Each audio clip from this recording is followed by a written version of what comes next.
Oxidação de lipídios. Lipídios também são alvo dos radicais livres. Veja esse gráfico.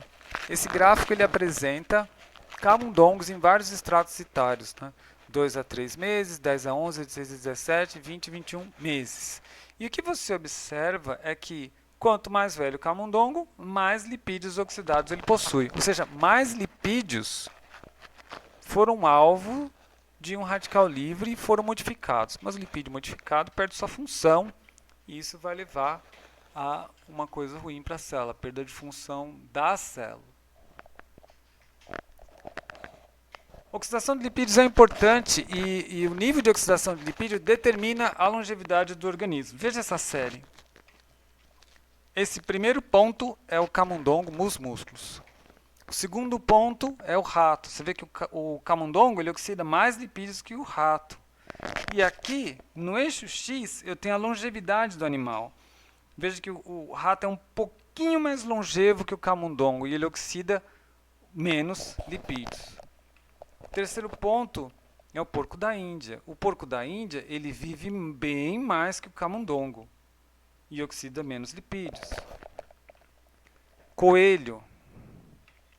Ovelha. Ovelha oxida bem menos lipídios que o camundongo e vive 20 anos. O camundongo não vai viver 2 anos. Porco. Vaca. Cavalo. Então aí você vê, o cavalo é um animal que oxida pouco lipídios. E isso estende a longevidade. Então mecanismos que protegem as células da oxidação de lipídios são excelentes, porque eles permitem cuidar dessa célula e permitir que ela estenda a sua longevidade, que ela viva mais. Quais são esses mecanismos? Bom, a peroxidação lipídica, que é aquilo que acontece lá com aquelas reações de iniciação, propagação, terminação, ela é resolvida na célula de uma forma bem peculiar. Então aqui eu tenho um lipoperóxido, né, aquele ROH que eu mostrei que se formava, que era tóxico, mas não era tão tóxico quanto o radical livre. Esse peróxido ele é muito reativo e tóxico. Não tão, mas a gente vai considerar aqui nesse caso. Né? Não tão quanto o radical livre, mas enfim, ele é tóxico. Ele pode reagir com um composto chamado glutationa reduzida. Glutationa é um antioxidante natural produzido por todas as células. Então, a glutationa reage com lipoperóxido na presença de uma enzima chamada glutationa peroxidase, GPX. E isso converte um peróxido em álcool. A álcool é menos tóxico. E glutationa reduzida é convertida em glutationa oxidada. O álcool é pouco reativo também, além de ser atóxico. Mas aí, se eu tenho uma quantidade limitada de glutationa reduzida, então você imagina, né, a célula vai gastando, vai chegar uma hora que ela gastou tudo isso e se surge um novo lipoperóxido, não vai ter. E aí esses lipoperóxidos estariam livres para causar lesão. Então não poderia parar assim. A célula teve que desenvolver uma forma de restaurar os níveis de glutationa reduzida a partir da glutationa oxidada. Como é feito isso? Na ADPH é um composto redutor da célula, ele vai reagir com glutationa oxidada na presença de uma enzima chamada glutationa redutase. E isso vai produzir NADP e esse hidrogênio aqui é transferido para a glutationa. Então eu tenho um ciclo aqui. Eu tenho que, óbvio, né, produzir altos níveis disso para retornar esse cara aqui. E ele sempre fica ciclando e me protegendo de oxidação lipídica. Agora veja que coisa interessante. No DNA eu mostrei que há reparo, então eu não jogo fora a molécula. Né? No caso das proteínas eu jogo fora a molécula, eu degrado no proteassomo. E no caso do lipídio eu converto em uma outra coisa. E isso depois, esterases podem converter esse lipídio em alguma outra coisa útil para a célula. Então eu não degrado o lipídio também, converto em algo menos tóxico e depois o metabolismo se encarrega dele. Desde que eu garanta o meu estoque de glutationa reduzida. Glutationa reduzida, inclusive, é vendido aí. Né? Tem muita gente que toma isso daí, né, como um antioxidante para prevenir envelhecimento. Agora aquele radical livre que eu comentei no começo, o radical livre superóxido. Além das defesas antioxidantes naturais como a glutationa, nós temos uma outra defesa, que é uma defesa antioxidante enzimática. E o nome dessa enzima é superóxido dismutase. O que é superóxido dismutase? Superóxido dismutase é uma enzima que, aqui ela está representada por cobre 2 mais sódio, ou seja, ela tem íons cobre, né? É uma enzima que reage com íon superóxido, que é esse CO2 pontinho menos, né? É um oxigênio radical, pontinho, e menos porque ele está com carga negativa. E aí eu converto o meu cobre 2 mais em cobre mais. Se eu doei um elétron para ele, o 2 mais com menos 1 vai ficar mais 1. Então a enzima está assim.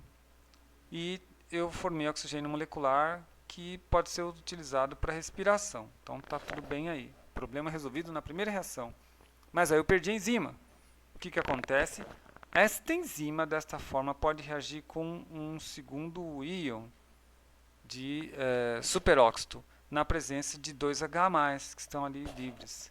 E isso permite restaurar a enzima, cobre 2 mais sódio, e formar água oxigenada. É um peróxido. Voltando, os peróxidos, eles não são moléculas em que a gente tem que se preocupar pouco. Pelo contrário, peróxidos são moléculas que podem atacar e produzir radicais livres na presença de metais. Então a célula teve que desenvolver um mecanismo de, logo após ela se livrar do superóxido, ela tem que também se livrar da água oxigenada, do peróxido de hidrogênio formado. Quem faz isso é a enzima catalase. A catalase vai pegar o peróxido de hidrogênio e converter em água e oxigênio. Isso daqui todo mundo já viu. Você aplica água oxigenada na sua ferida aberta lá, dentro do sangue, no sangue tem catalase e aí vai formar aquelas bolinhas lá, que é o oxigênio formado, né? Então a água oxigenada vai ser a fonte disso daqui. Mas o que isso tudo mostra para você é que você produz peróxido. Você produz água oxigenada. E aí eu tenho que ter essa catalase aqui para decompor a água oxigenada em água e oxigênio que volta para a respiração. Então isso é muito importante, né? Isso tem que estar funcionando muito bem. A minha vida do radical livre superóxido é 10 microsegundos, né? Então você vê o hidroxila era 10 a menos 9, esse aqui é 10 a menos 6, então esse é muito perigoso.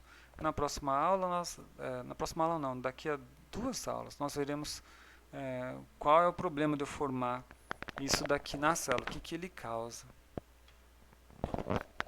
Alterações no envelhecimento das atividades de enzimas sequestradoras de radicais livres em humanos. Isso aqui é um assunto interessante, porque eu mostrei agora uma série de medidas que as células tomam para poder se livrar dos radicais livres. Será que essas medidas, elas se mantêm constantes? Se você tem uma boa percepção em relação a isso e se lembra da teoria do Mendelvar, você espera que não. Porque nós sabemos que com o envelhecimento a força da seleção natural declina. Então vamos ver o que acontece com as enzimas. Olha lá, superóxido dismutase. Essa é a atividade da SOD e isso é a idade em anos. Então a superóxido dismutase cai. É o declínio da força da seleção natural com o tempo. Assim como a gente viu em outros processos, como por exemplo a atividade do proteassomo. Isso daqui é uma outra enzima superóxido dismutase mitocondrial. Então ela tem um pico lá nos 50 anos, mas depois ela cai também. Catalase. A catalase ela também cai. O gráfico não está muito bonito, não sei o que aconteceu aqui que subiu, mas é mais provável que isso seja assim, uma curva parecida com essa, né? E mesmo que suba, o que interessa é que há uma queda bruta disso. E essa queda, até os 50 anos, vai levar à formação de água oxigenada que pode atacar várias biomoléculas, proteína, lipídios e DNA. E isso daqui é a glutationa peroxidase, aquela enzima que é necessária para detoxificar lipoperóxidos, peróxidos feitos de lipídios. Olha lá. A atividade da enzima decai com os anos, e quando chega a 90 anos, 80 anos, já está bem baixo. Ou seja, proteassomo, superóxido dismutase, catalase, glutationa peroxidase, são exemplos de que a força da seleção natural declina com a idade. Então já estou combinando duas coisas aqui, hein? A teoria evolucionária com a teoria dos radicais livres. Mas é óbvio que se eu faço uma pergunta em relação ao radical livre, você só vai responder em relação a essa, mas a gente tem que integrar as coisas para ter uma visão panorâmica do envelhecimento. Além do envelhecimento, há outras consequências do estresse oxidativo promovido pelos radicais livres? Ah, sim. Algumas dessas consequências: doenças, arteriosclerose, câncer. Câncer é bem conhecido, né? O câncer ele é devido a mutações. Essas mutações são por causa que o radical livre atacou o DNA.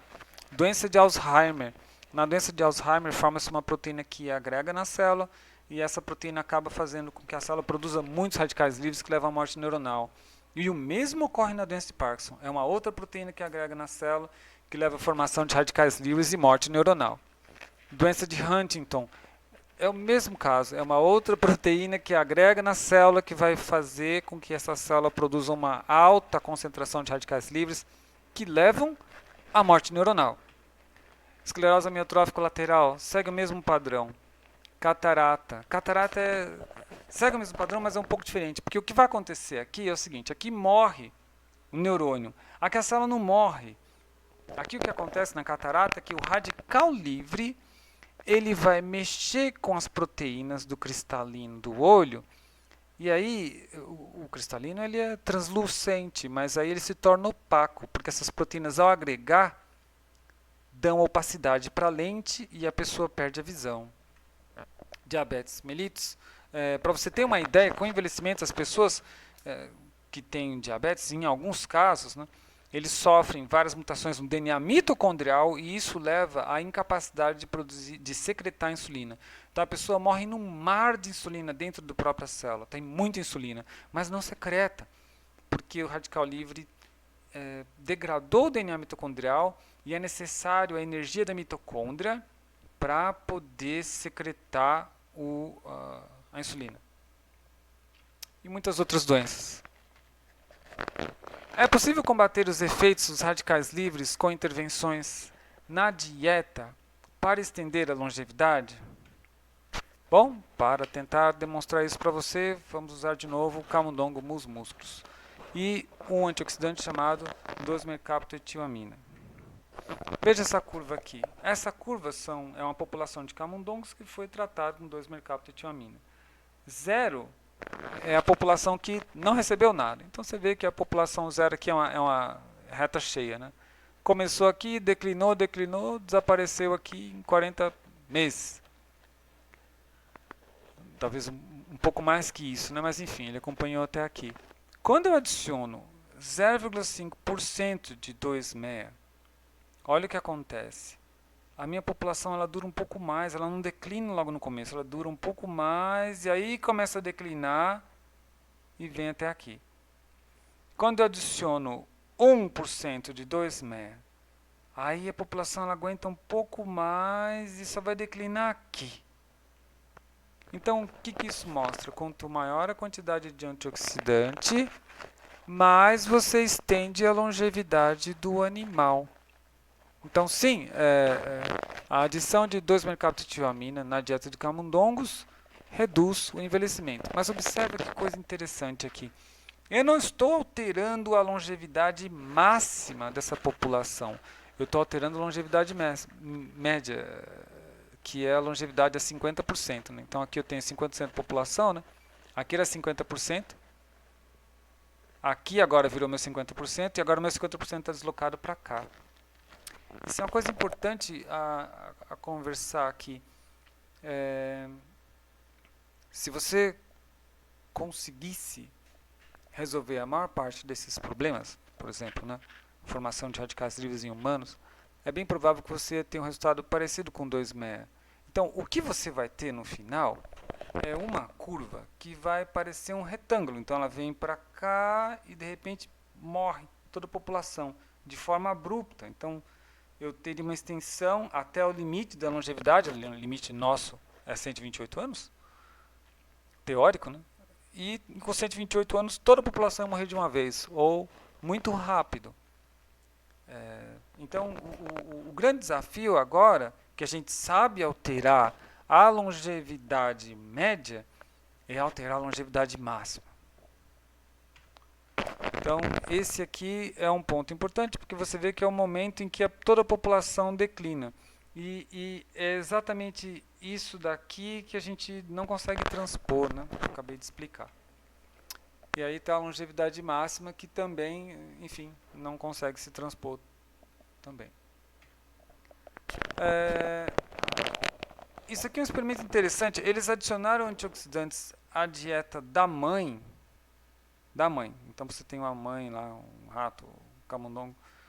Então adicionaram antioxidantes e depois nasceram os filhotes e analisaram a longevidade dos filhotes sem dar nenhum antioxidante.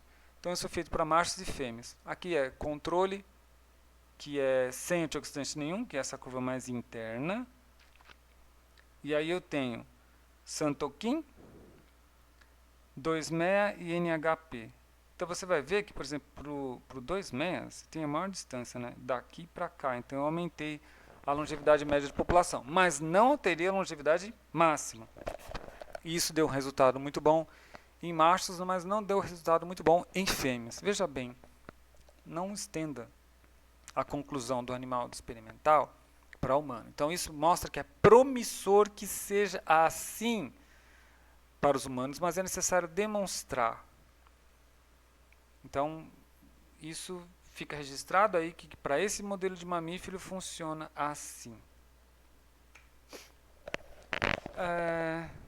Eu gostaria muito de obter os benefícios dos antioxidantes que eu vi nesses slides. Bom, existem vários alimentos que oferecem esses efeitos, que podem combater esses radicais livres. Por exemplo, o brócolis, ele contém um antioxidante chamado sulforafano, que é essa molécula aqui. Alho tem dialil sulfeto, que também é um antioxidante. Veja se isso está na sua alimentação. Chá verde, epigallocatecina 3-galato, isso é muito famoso, antioxidante muito utilizado. O chá verde, o alho e o brócolis é muito acessível.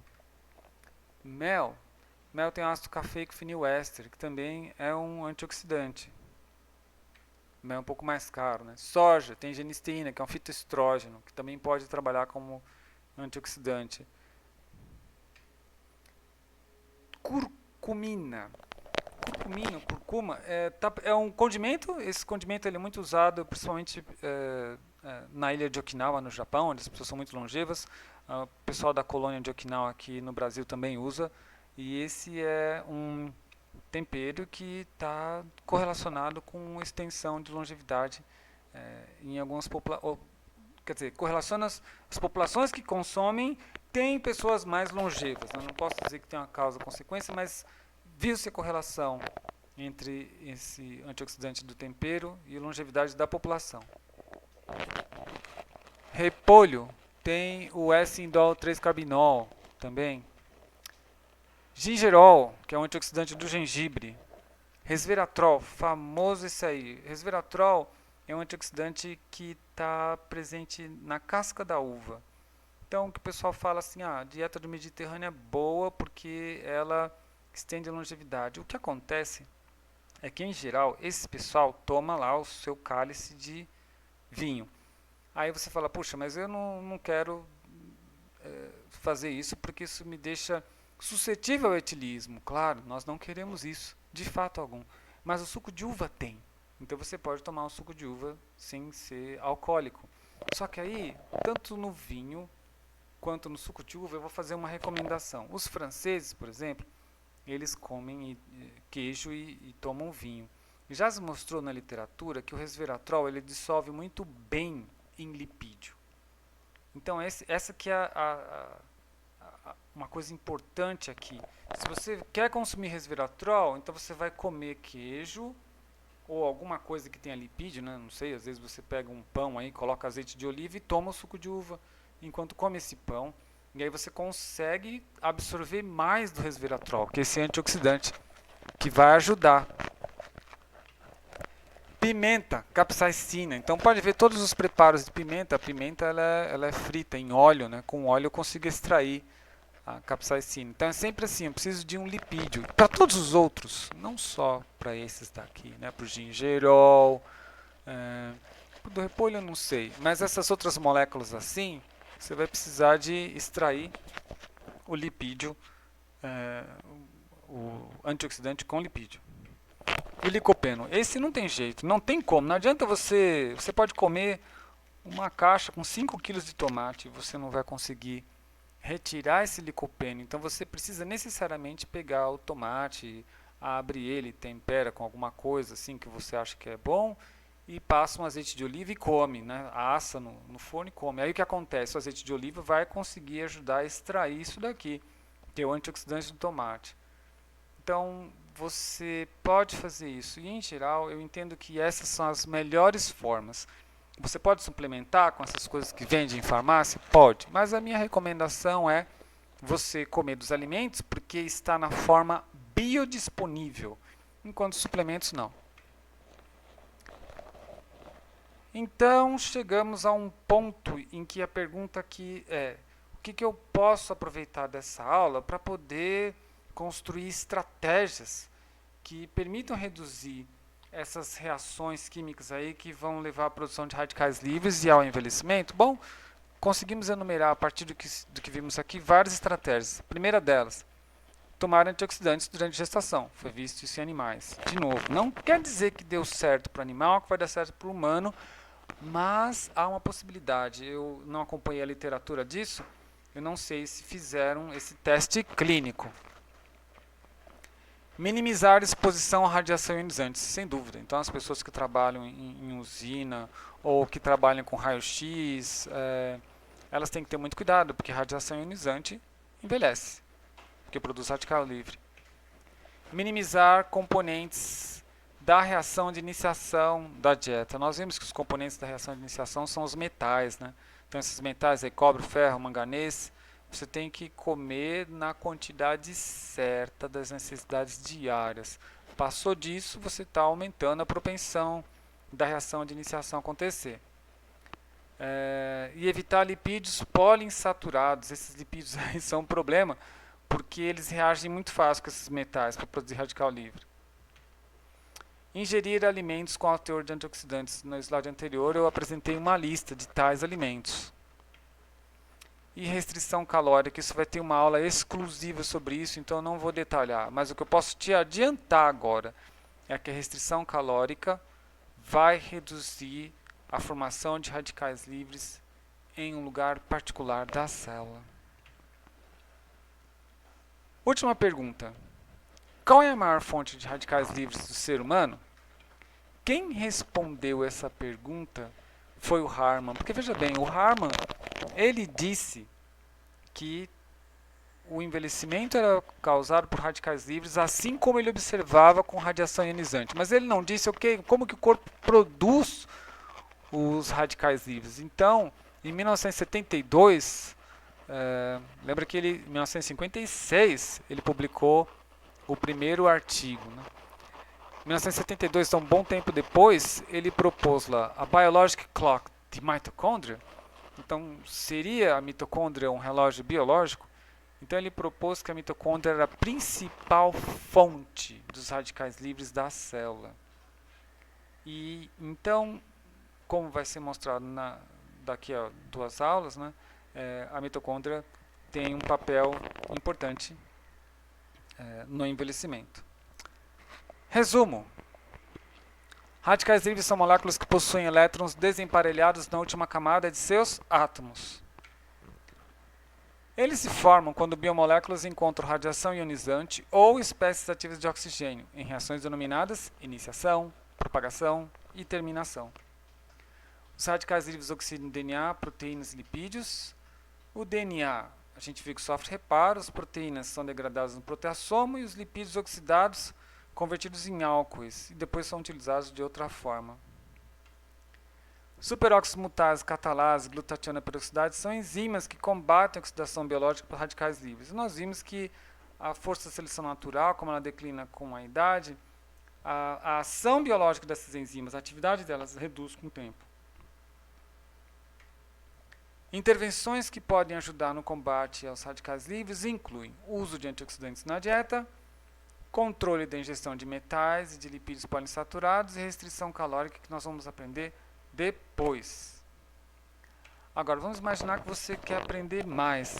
Então, existem vários artigos mais recentes que você pode procurar no PubMed ou no Google Acadêmico, mas eu separei alguns aqui que são mais antigos, que eles estão de uma forma didática para tratar de várias coisas. Esse daqui, esse radicais livres antioxidantes na saúde humana, ele é interessante porque ele abrange várias coisas da saúde humana onde os radicais livres estão participando.